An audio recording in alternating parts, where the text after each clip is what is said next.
Sanctions. Lawmakers holding a set of hearings today on Russia-U.S. relations and the possibility of new sanctions. This coming a day before the U.S. is set to place more new sanctions against the Kremlin. And now Microsoft is revealing it has uncovered new evidence of Russian hacking.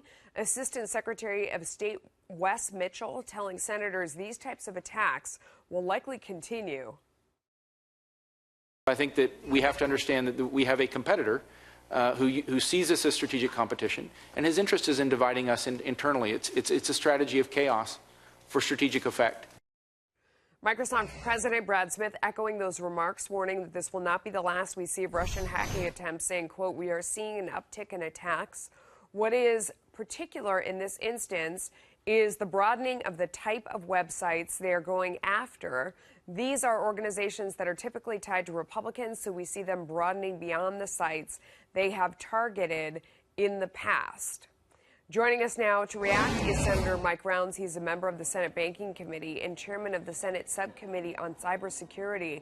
Are sanctions the right response in a situation like this? I mean, if this is the new warfare and they're firing at us, are sanctions the appropriate response, or should it be something else?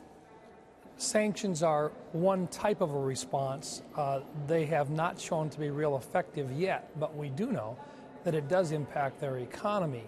Now, there have been sanctions that have been imposed on over 200 individuals or organizations just in the last year, according to testimony that we received in front of the Banking Committee this morning. So they are imposing them. There are more sanctions that could be imposed.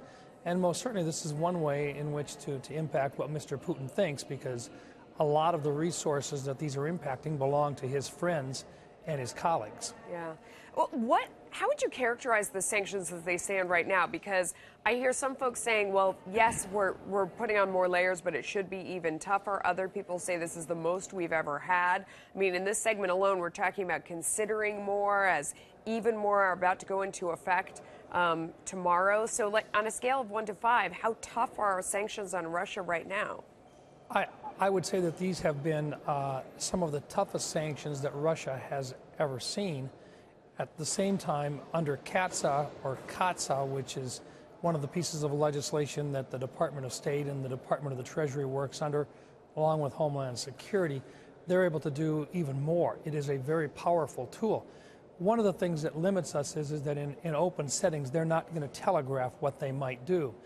I would not be surprised if there were additional sanctions being imposed, but we shouldn't just limit it to sanctions only. There are other things that we can do. There are diplomats who, once again, can continue to be eliminated from doing business within our country. There are other things that we can do on a diplomatic basis as well. But as in cyber, it is a matter of there are 5 domains in which you can do battle or have conflict: air, land, sea, cyber, and space. Yeah. And we should not rule out responding in a cyber domain as well, now or in the future.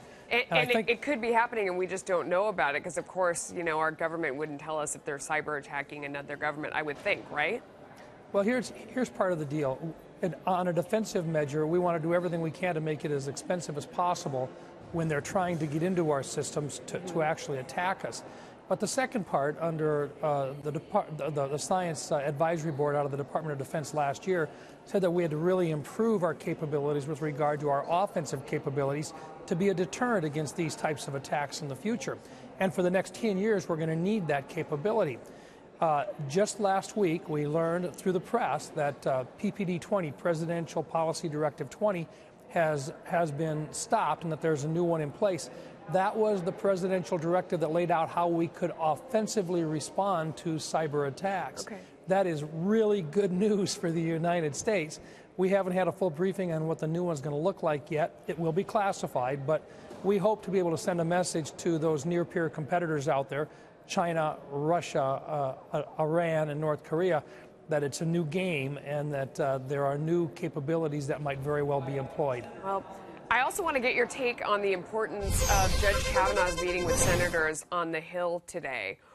What did you think about that? Because there were a lot of people with whom he met who have said that they've already made up their mind, but at the same time, you know, he's there going around and talking to people, and they're at least listening to him on both sides of the aisle. What do you think? I'm sorry, because I'm not sure who. We got some noise in the background there at exactly the time that you mentioned it. I was talking about Judge Kavanaugh and the fact that he's meeting with more folks on both sides of the aisle, and even in some cases, people who say that they've already made up their mind about how they're going to vote. How important is it to go out, for him to go out and talk to people? Well, first of all, even to those individuals who have already made up their mind, just for us to be able to share with them and to make them more uncomfortable with the position that they're taking is a good thing.